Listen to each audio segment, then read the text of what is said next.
Hello everyone, today I'm talking about this book, Sincerely Stoneheart, written by Emily Wilson Hussem. So this book is actually kind of cool. It's written in the style of the Screwtape Letters. If you haven't read the Screwtape Letters, I highly recommend it. However, you do not have to read it to understand this book. But the Screwtape Letters and this book are written by a senior demon, right? A senior demon writing to a younger demon about how to corrupt a human soul. In this case, a human woman in the 21st century. This book was written for women and how we're getting attacked by the devil, how we're getting deceived by the devil. I have so much to talk about with this book. The first part being, I originally listened to this book on audiobook. So I was listening because it's narrated by Emily herself while I was walking, doing my walks. I don't recommend that. This is an intense book full of substance. Please, please, please read this book, either with the audiobook or with this, but read the book and also have a Jesus journal, a prayer journal next to you where you're journaling as you're going through this book. It's so, so good. This is not a beach read, people. This is not a walk and relax read because it is intense. So on the audiobook, it was kind of funny because Emily narrates it herself. And Emily has this beautiful, angelic voice. You know, I've listened to her for many, many years. I know who she is. And I'm like, oh my gosh, this is so silly. The devil, because it's written by a devil, you know, in the perspective of a devil, the devil would not sound like this. He wouldn't be this beautiful, angelic woman. And I thought, oh my gosh, wait, what is the whole concept of this book? The devil is the great deceiver. He's the great trickster. Of course, the devil can sound like a woman. So that's something to keep in mind while you're reading it, which I just thought was so, so interesting. Now, if you guys don't know me, I am a single 31-year-old woman who lives in a studio apartment outside of New York City. And I think the reason enough to buy this book is for letter number 19, which is called The Ladder Next to Mine.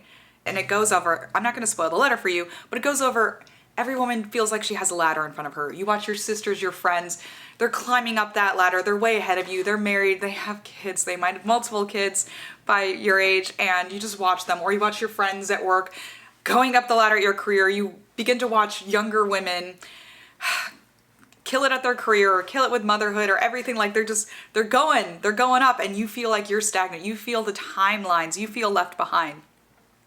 And it's so, so terrible. And you know that is what the devil wants. The devil wants you to have a pity party. The devil wants you to feel like you're getting left behind. That is what he wants. One thing to keep in mind with this book is it's basically saying that there's like an opposition to your guardian angel, right? So you have your guardian angel, we all know that. And next time you go into a stadium, right? A big stadium, a concert, something like that, where you're surrounded by thousands of people. Think about how every single one of those people has a guardian angel. It's so crazy. The spirit world is right there. It's such a thin, thin veil. Everyone in that room has a guardian angel, and it's crazy to think about sometimes. There's these angels that are trying to bring us to heaven, but then there are these devils that are trying to bring us to hell.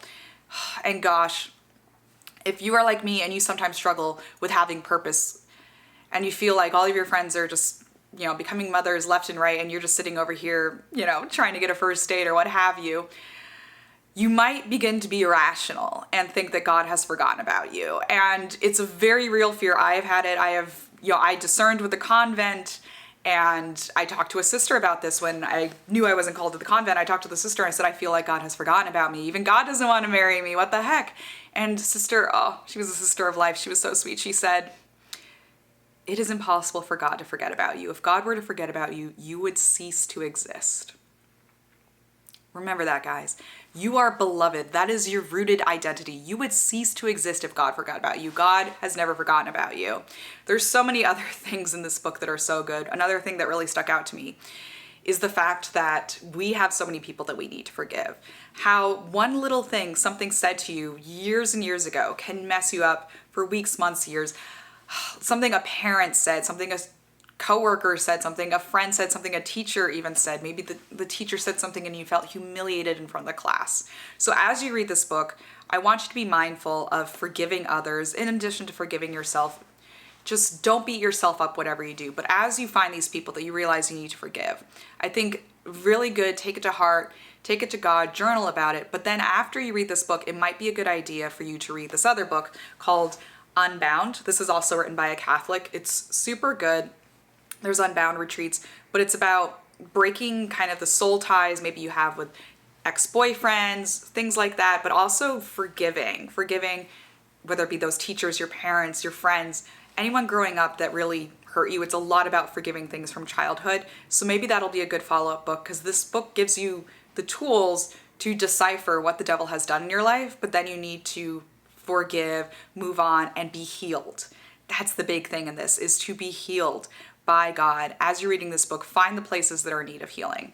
Keep in mind with this book, it's letters for all women, and that means that there are letters that will not apply to you, right? The letters on motherhood did not apply to me. I did not dwell on those very much, and that's why I'm glad I bought the book. Usually I just get books from the library. I'm glad I bought the book, so hopefully one day if I do get very, very blessed to become a mother, I can look back and reference these letters. Another thing she talks about in the book is our phones, our technology, and how it corrupts us, and how we're almost holding our hands in prayer, but we're holding the phones, right?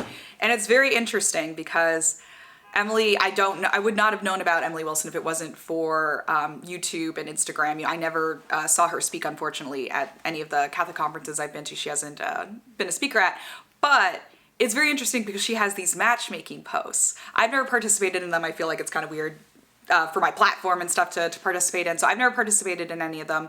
And I know that some people have met on there and gotten engaged and even gotten married.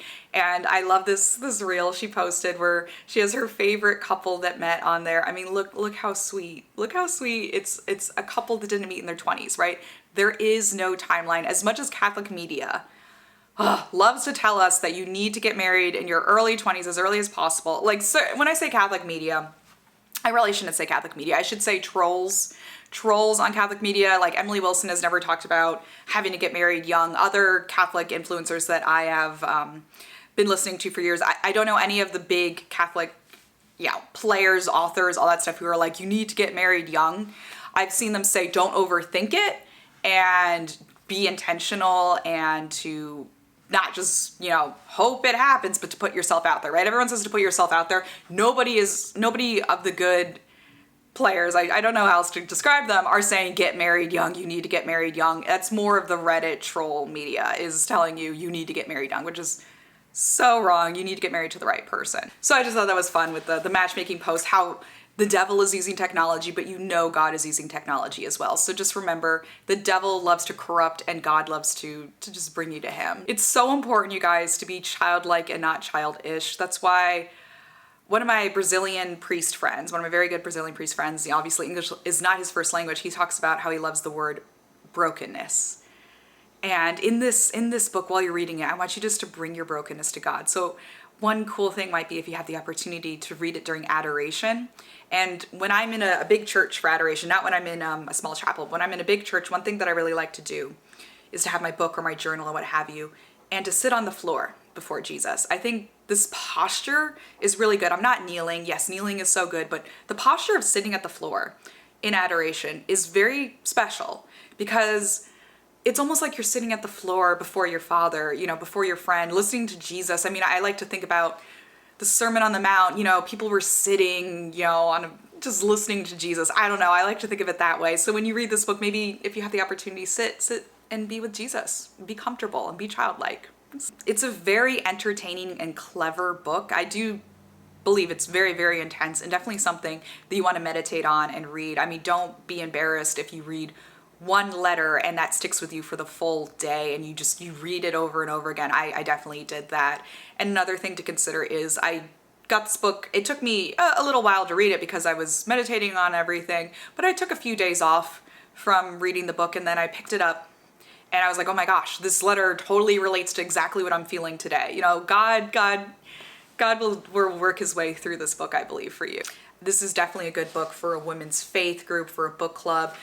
I listened to the Lila Rose podcast with Emily, which I highly recommend you listen to as well, and the importance of female friendships and pouring out your heart to your friends and being open to let them pouring out their hearts to you, because it's so important. There's this quote, I don't remember who said it, where to be a good friend, try to be interested, not interesting. It's so important that we listen to our friends, especially as they're walking with this book, because what they have might relate so much to you and what they have might not relate much to you. Please, encourage your friends to read it and discuss it with them. This is definitely a book that I haven't had any friends read it yet. I'm going to recommend it to them, but definitely a book where I would love to discuss with my female friends. And, maybe you can give it to your male friends too. It'd be good for priests to understand the women in their congregation, maybe a husband to understand, what a woman, I mean, the whole thing with the childbearing and stuff, that got to me, the fact that your body changes so much. Like if you have a C-section, there's a literal scar on your body for the rest of your life. There's stretch marks and everything, and all that goes into a woman giving birth, but a man can kind of look the same. And it's very easy for the jealousy to set in, even on women like Emily, she's so beautiful, and she has this handsome Dutch husband and these beautiful children, and she has this gift to write these beautiful books, and she can sing too, and everything. And it's hard sometimes not to be jealous of women like that. But just know that you are beloved. Like, oh my gosh, you guys, you are beloved. You're a beloved daughter of Christ, of God. So if you guys want to purchase this book or the Unbound book, I have the links in the description. If you purchase through that link, it actually gives me a tiny commission through Amazon, the affiliate marketing.